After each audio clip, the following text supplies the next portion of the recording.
thinking about slow travel and not sure how to get started, we're going to share our journey with you and offer some tips, some really tactical ways for you to get started.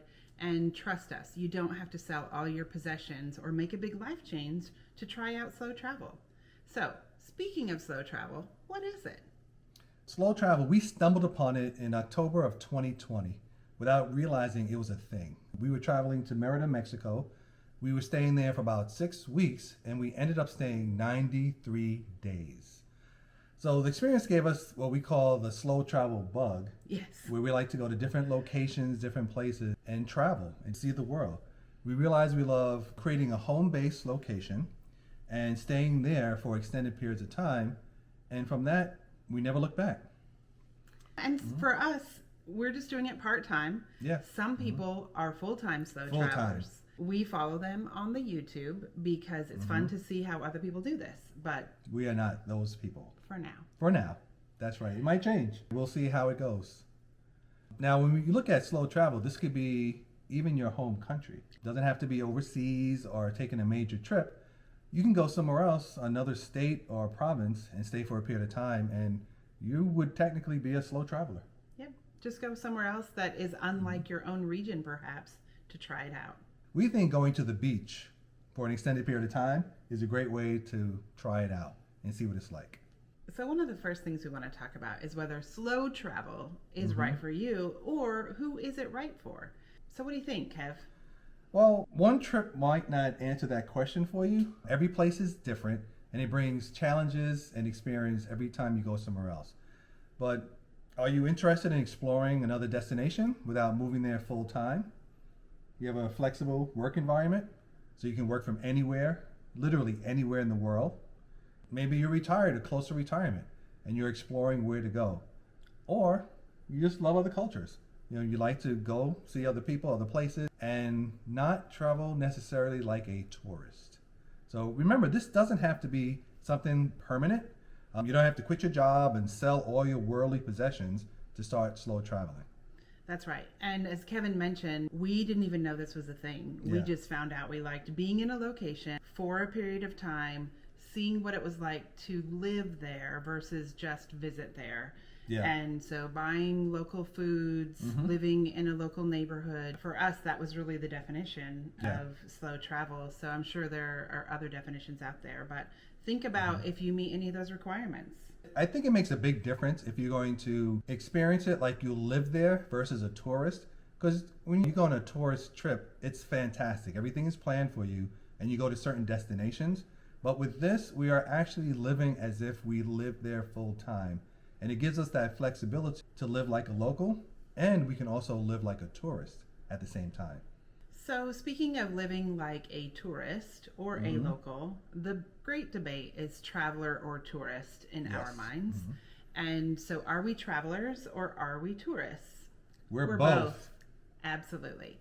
So while we like to hunker down, set up what I call base camp so that we can move around from there and go wherever we like, we also like to go on excursions. Exactly. And we plan accordingly. So we might be in a location for a month or 2 months or 3 months, but within that period of time, we know that we're also going to take a side trip. Yeah. So let's talk about a few of those side trips. For us, a lot of times we do that on the weekend, but one of the advantages of being a slow traveler is that you can do it during the week when you might not have as many tourists there as well.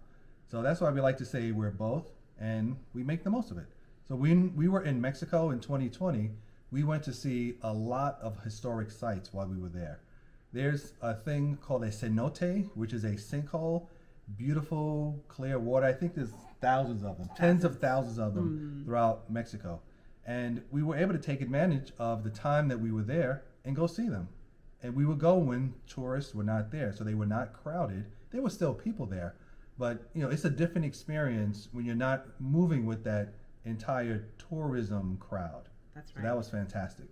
And on that note, we also would hop around to various archaeological sites or historic sites as our work schedule allowed. So we were both working full time. Full time. But we also, if we had a U.S. holiday that we had off, but it wasn't necessarily celebrated in Mexico, then we could take that day and go explore some sites. Yeah. And we've done similar things in other countries. So you want to talk about Panama? Yeah, we did it while we were in Panama. We were able to see the Panama Canal. We saw the Presidential Palace. That's right. Met a lot of great locals that were there. Had some amazing food. And we had a great time in Panama. One of the things that we strongly recommend early on your long stay, wherever it might be, is taking a red bus tour. Yes. That's right, a red bus tour or a big bus, whatever it might be called. You've seen them. They're often double-deckers. Yeah. There might be outdoor space on top. Be careful if it's too hot. Don't go on the outdoor space. Yes. And what's really nice about it is if you do it early on and it's a hop-on, hop-off tour, you can discover places that you may not have thought of otherwise, and you can go back to those places later. We think it's a great way to do reconnaissance when you're going to a location.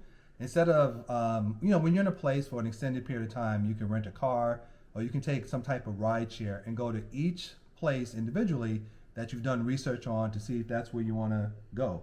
With this red bus tour, you can just hop on and off and they do it all for you.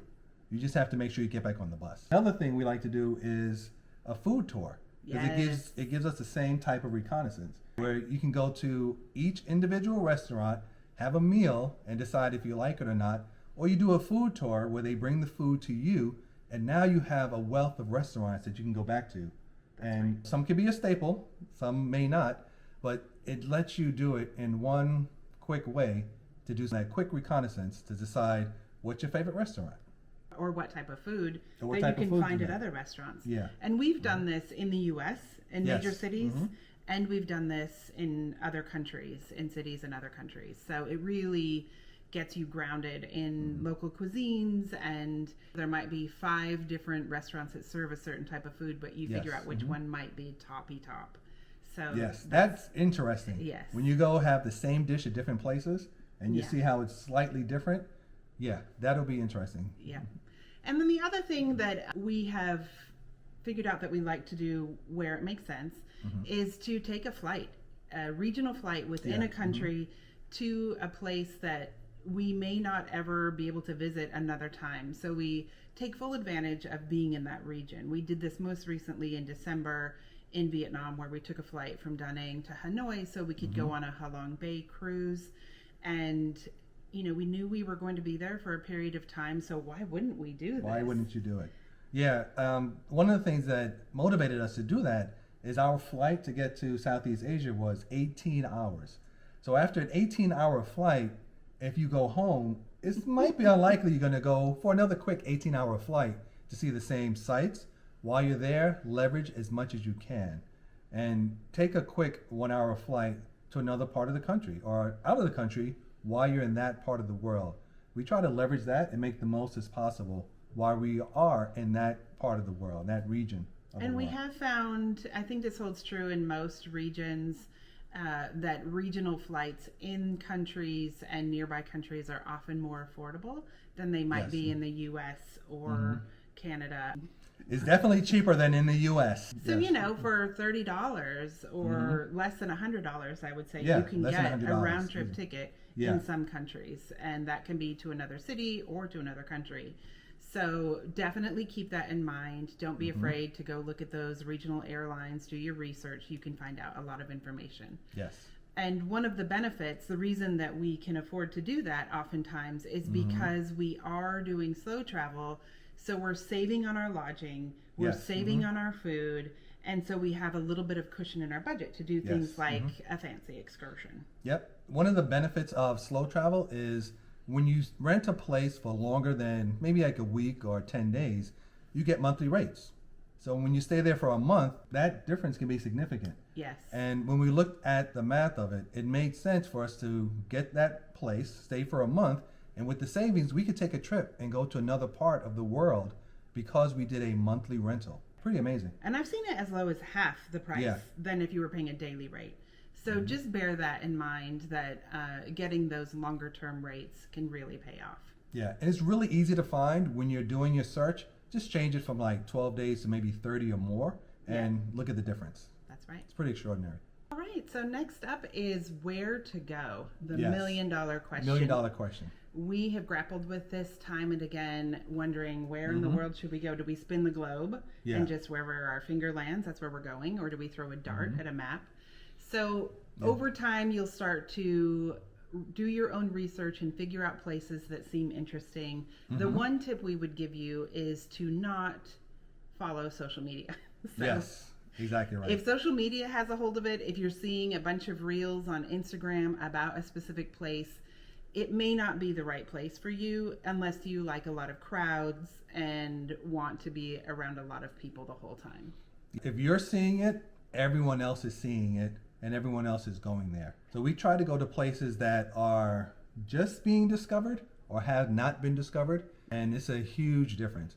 And the other thing is, we can go to, and we have gone to, places that are adjacent to the popular That's right. places. So the place that we tend to go to in Mexico is adjacent to a beach, which is Progreso, and it's 20 minutes away by car ride.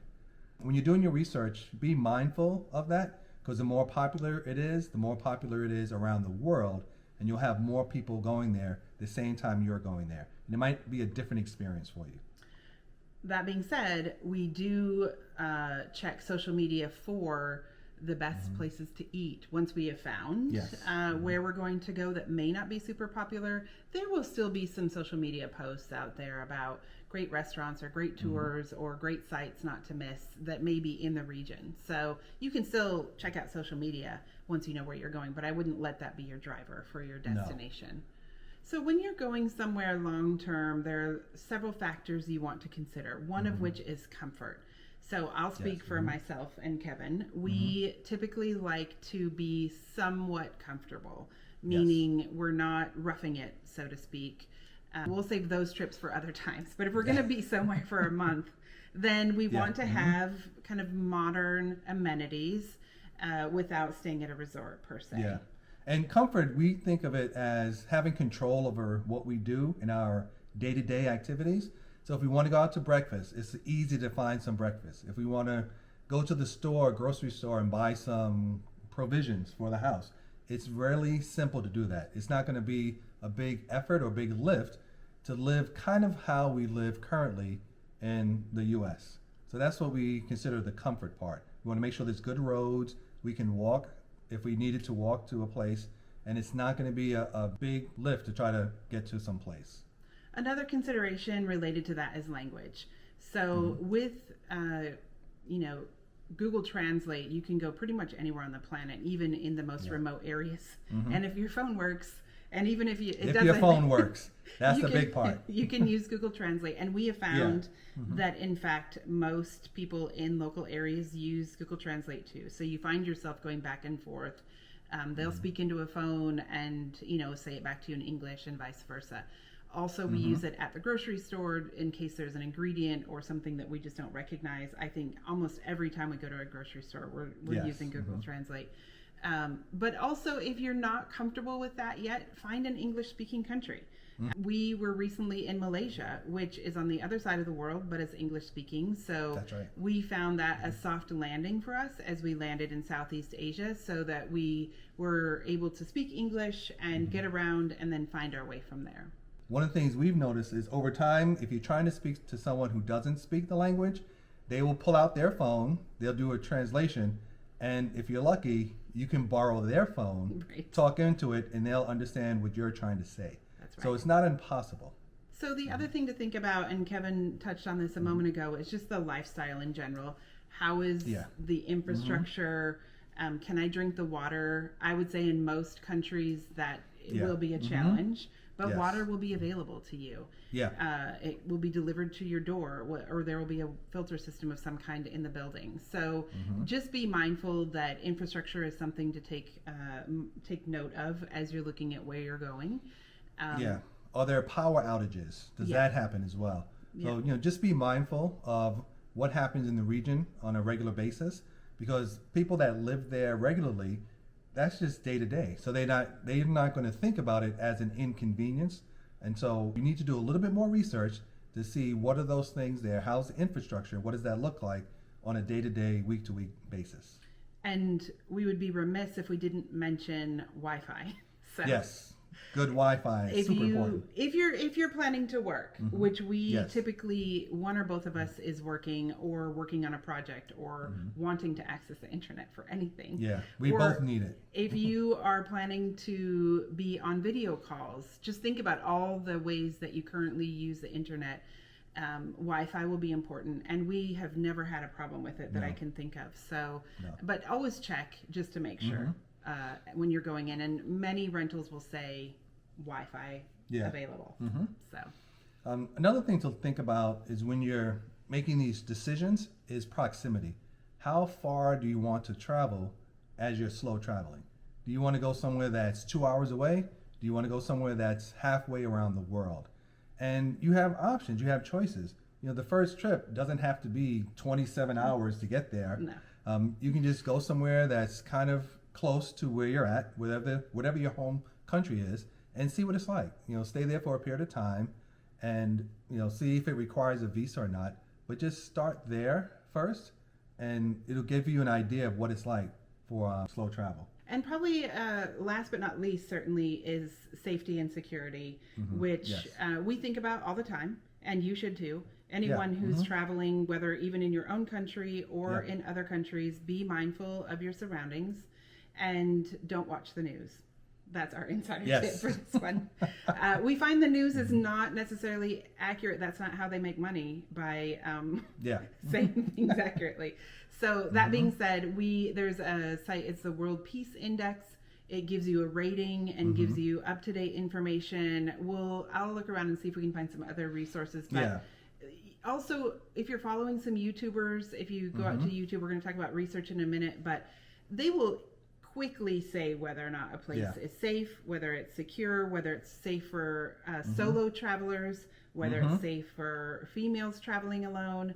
So just know that there's a lot of information out there from people who are actually on the ground rather than people who are reporting and looking for clicks on their website. And for some people, this might be a little bit of a shift because we like to look at the data, and you see a lot of places are much safer than we might have initially thought. So when should you go on this slow travel adventure?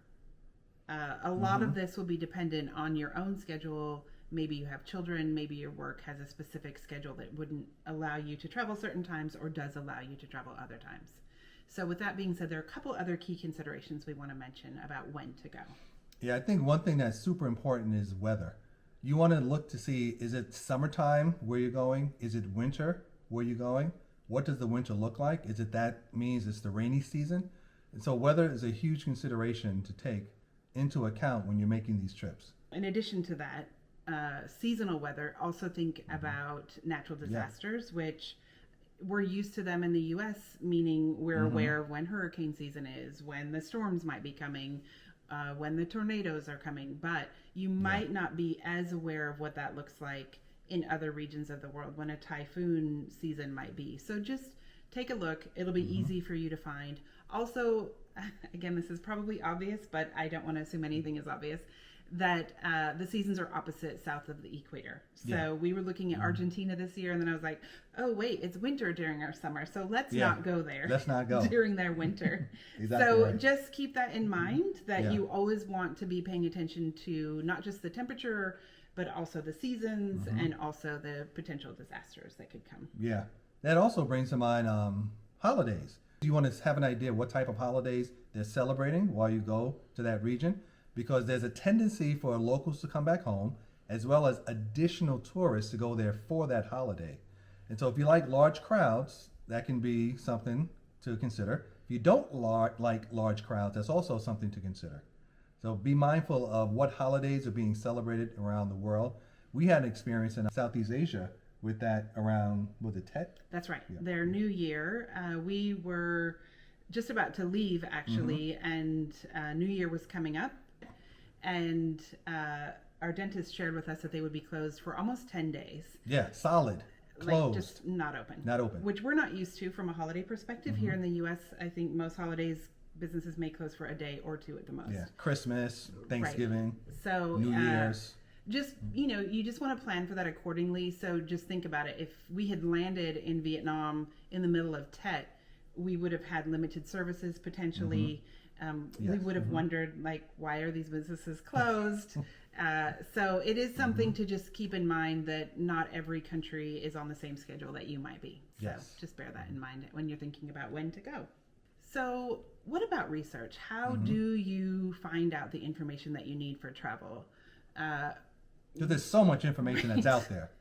And we are really living in the golden age of information. Long gone are the days of having to go to the library or the bookstore. I can remember doing this, I guess, in the 90s to get travel books or travel guides. Now, it's not to say you shouldn't. Please support your local library. But it is not necessary for you to do that in order to get the information that you need. In fact, we have, I would say, 2 places that we typically go most frequently. I would say the number one place we go is YouTube. We'll look at tons and tons of videos of destinations that we want to go to. We'll look at people that have been there recently. We try to make sure it's not like 3 or 4 or 5 years old, because a lot can happen in that short period of time.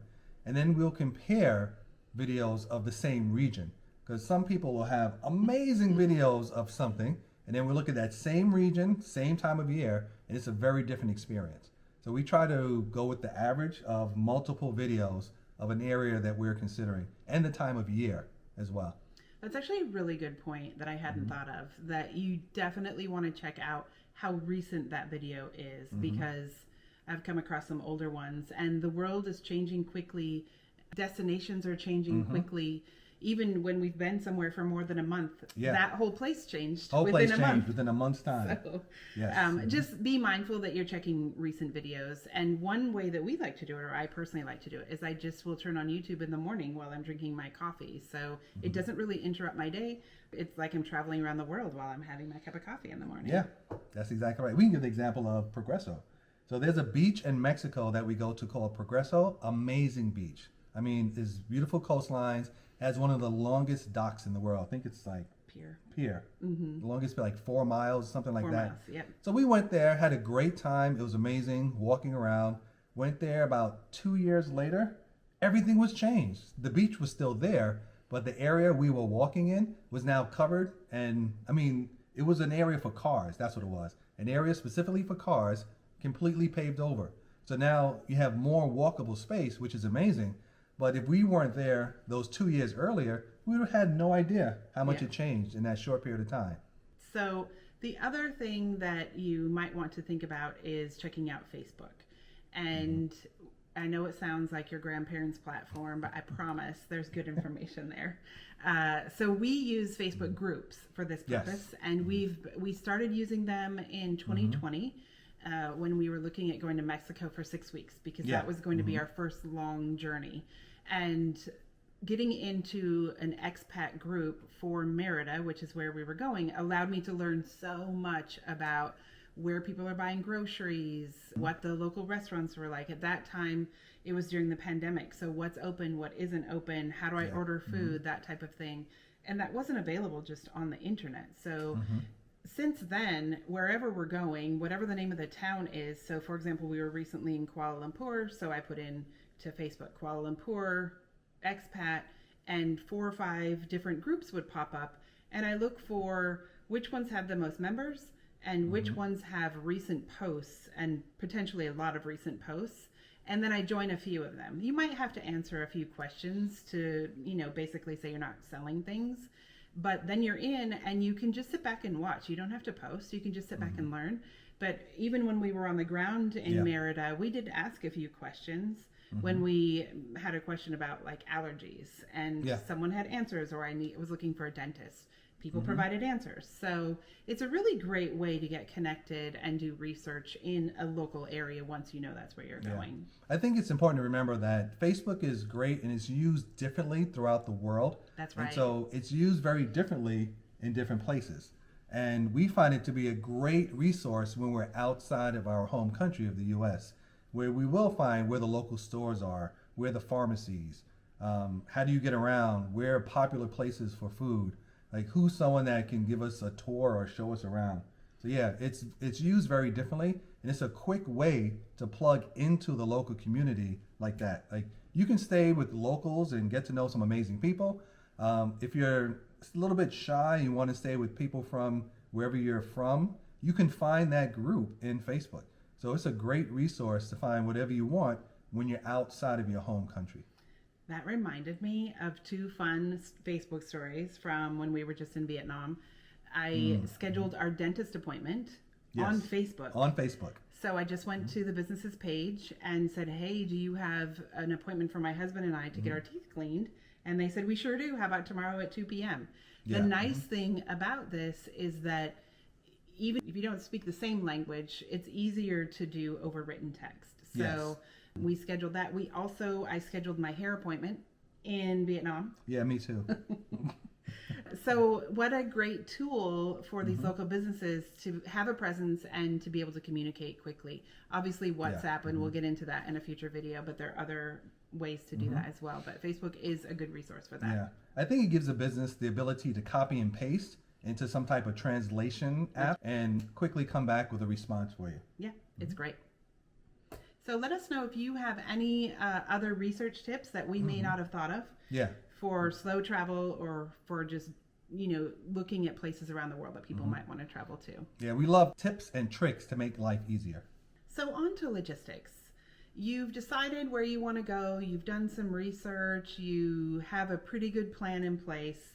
And the next thing that you want to do is figure out, how do I get there? Where am I going to stay? What type of local transit am I going to use? What kind of SIM card should I get? What type of money do I need? Yeah, all the basic things for our daily life. Well, we're not covering any of those things today. Not today. So the good news is we are going to be putting out some other videos that cover those various topics. Each of them, honestly, we could spend time, probably do an hour video on each one. Well, maybe not an hour. That seems too long. But we could do videos on each one, and we will. Yeah. So for now, we just have one really main tip that we want to give you related to all of those things, which is... Yeah, while you're doing all that research and putting everything together, remember, don't rush. You don't have to make this an instantaneous thing. You don't have to make it a impulse type action. Like, take your time, do the research, don't rush, and put everything together so that you'll have a more successful time when you do dip your toe in the water and take that trip. And remember, you could be doing this locally in your own country. This does not have to be global travel. So if you're just trying to test it out, go somewhere in another region in your country. We're in the United States, and we'll travel to another state for a period of time to see what it's like. Be there for a month. We tend to go to beach areas, and we'll stay there for a month. And I think that's a good way to have, like you said, a soft landing and just dip your toe in the water, maybe literally. Maybe literally, hopefully literally. And then finally, we just want to wrap up today by letting you know that we put together a checklist based on our 5 years. I can't believe it's been 5 years. 5 years. Slow travel, I would call it, although it's been part-time, but the fact that we are actually intentionally doing slow travel, both in the U.S. and globally, that we've put together this, it's a very, I would say not short, but... comprehensive. Essential. It's not comprehensive. Not comprehensive. It's essential. It's essential. You know what? Let's call it the Essential Slow Travel Checklist. Let's call it that.